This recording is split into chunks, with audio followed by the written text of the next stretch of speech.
السنترز اللي بتروحوها عشان تعملوا يعني تطور في الحاله ساعدتك قد ايه وسهل ان انتوا توصلوا لها وسهل ان انتوا يعني بتاخدوا سيشنز ازاي؟ يعني قولوا لي بس كده بتطوروا الحاله بتاعتكم ازاي؟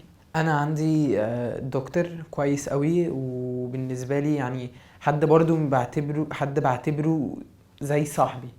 هي اسمها دكتور شاري، بجد ما اقدرش اشكرك فيها على ان انا كنت بروح السيشن في الاول كنت اوكي. بطلع عنها، بس دلوقتي بقينا تمام. وطبعا حصل. اتحسنت بطريقه غير طبيعيه في اخر سنتين ان انا بدات، عشان هي فهماني، هي اللي قالت لي انت مختلف، هي اللي قالت لي ان انت you're the most severe، بس انا هعرف اتعامل معاك ومش عارف ايه، وبجد عرفت، وبجد ما اقدرش اشكرها كفايه على اللي هي عملته فيا. اوكي لينا.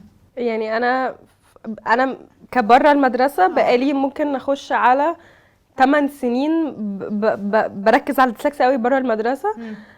السنترز ساعدتني بطريقه غريبه والدروس ساعدتني قوي، بس السنترز اللي هي كانت مينلي على الديسلكسيا مش الانجليش وكده او اللي هو الماث والساينس، لا مينلي على الديسلكسيا ساعدتني كتير قوي، خلتني يعني لا في حته تانية صراحه. I can't فعلا thank them enough صراحه.